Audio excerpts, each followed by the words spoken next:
Ukraine के चक्रव्यूह में फंसा रूस, महंगाई out of control, Imran Khan का भारत प्रेम। नमस्कार, मैं हूं रूपाली बर्वे और आप देख रहे हैं वेब दुनिया का weekly programme news of the week, जिसमें नजर डालेंगे सप्ताह भर की सुर्खियों पर एक खास अंदाज में।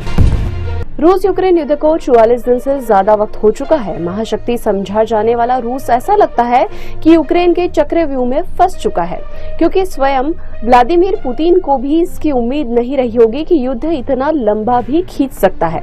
दूसरी ओर पश्चिमी देश रूस को घेरने का कोई मौका नहीं चूक रहे। रूस को संयुक्त राष्ट्र मानव अधिकार परिषद से बाहर कर दिया गया है। इस फैसले के पक्ष में 93 देशों ने मतदान किया, जबकि 24 देशों ने इस प्रस्ताव का विरोध किया। वहीं भारत समेत 58 देश तटस्थ भूमिका में रहे। दूसरी ओर एमनेस्टी इंटरनेशनल ने रूस पर यूक्रेन में निर्दोष लोगों की हत्याओं का आरोप लगाया है। बूचा नरसंहार के बाद रूस पर एक और बड़े नरसंहार का आरोप लगा है। दरअसल पूर्वी यूक्रेन के विवादित डोनबास क्षेत्र में आम लोगों को बाहर निकालने के लिए इस्तेमाल किए जा रहे एक रेलवे स्टेशन पर हुए रूसी रॉकेट हमले में शुक्रवार को कम से कम 50 लोगों की मौत हो गई। उस समय स्टेशन के अंदर और आसपास करीब 4000 नागरिक एकत्र थे और उनमें से ज्यादातर महिलाएं और बच्चे थे। हालांकि रूसी रक्षा मंत्रालय ने स्टेशन पर हमला करने से इनकार किया, लेकिन यूक्रेन के राष्ट्रपति जेलेंस्की ने आरोप लगाया कि रूसी सैनिकों ने जानबूझकर ऐसे स्थान को निशाना बनाया जहां आम नागरिक एकत्र थे। फिलहाल यह कोई नहीं जानता कि इस युद्ध का अंजाम क्या होगा। दूसरी ओर युद्ध के दौरे में भारत और अमेरिका के रिश्ते भी दांव पर लग गए हैं। अमेरिका ने एक बार फिर से भारत को धमकी दी है। अमेरिकी राष्ट्रपति जो बाइडेन के आर्थिक सलाहकार ब्रायन डिसे ने कहा है कि अमेरिका ने भारत को बता दिया है कि रूस के साथ और खुलकर रणनीतिक गठजोड़ करने पर उसके भयंकर दुष्परिणाम भुगतने होंगे और वे लंबे समय तक चलेंगे। एक रिपोर्ट के मुताबिक अमेरिका, यूरोप, ऑस्ट्रेलिया और जापान ने अमेरिकी दबाव के आगे झुकते हुए रूस पर कठोर आर्थिक प्रतिबंध लगाए हैं, जबकि भारत ने इससे परहेज किया है।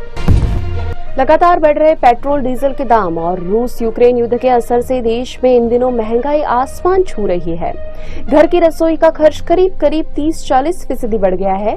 महंगाई के चलते अब आम आदमी को रोजमर्रा की जरूरत वाले सामान, आटा, चावल के लिए अधिक जेब ढीली करनी पड़ रही है। आटा, चावल, रिफाइंड और मसाले समेत रसोई में इस्तेमाल होने वाली कई वस्तुओं के दाम बढ़ गए हैं। अप्रैल 2020 में जो 5 किलो का ब्रांडेड आटा 150 रुपए में बिक रहा था, वह आज 175 से 180 रुपए में बिक रहा है। इसके साथ ही खाद्य तेल के दाम पिछले 3 महीने में 40 से 50 रुपए प्रति लीटर तक बढ़ने से खाने का जायका ही बदल गया है। अखिल भारतीय उद्योग व्यापार महासंघ के महासचिव अनुपम अग्रवाल कहते हैं कि पिछले 1 साल में खाद्य पदार्थों और अनाज के दामों में थोक व्यापार में 25% तेजी आई है।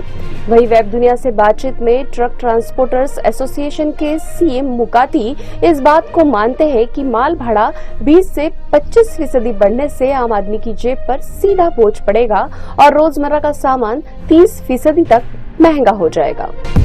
पाकिस्तान की सत्ता से विदाई से पहले इमरान खान का भारत प्रेम एक बार फिर से खुलकर सामने आया है।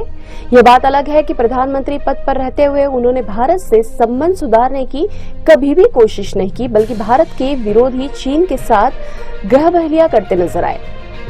इमरान ने 8 अप्रैल को राष्ट्र के नाम अपने संबोधन में विपक्षी नेताओं को चोर बताते हुए कहा कि हिंदुस्तान एक खुददार देश है, उसकी अपनी विदेश नीति है। किसी भी सुपर पावर की हिम्मत नहीं कि वह भारत की तरफ आंख उठाकर देख सके। वे यह बताना भी नहीं भूले कि क्रिकेट के कारण उनके वहां काफी दोस्त भी है और उन्हें भारत में काफी सम्मान भी मिलता है। हो सकता है कि इमरान भारत की तारीफ कर क्रिकेट कमेंट्री करने के लिए अपनी संभावनाएं तलाश रहे हो, क्योंकि पाकिस्तान की राजनीति में अब उनका भविष्य अंधकारमय ही नजर आ रहा है।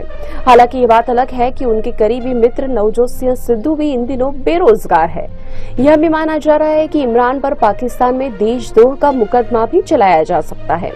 पत्नी बुशरा बीवी के फराह से करीबी रिश्ते इमरान को पड़ सकते हैं भारी।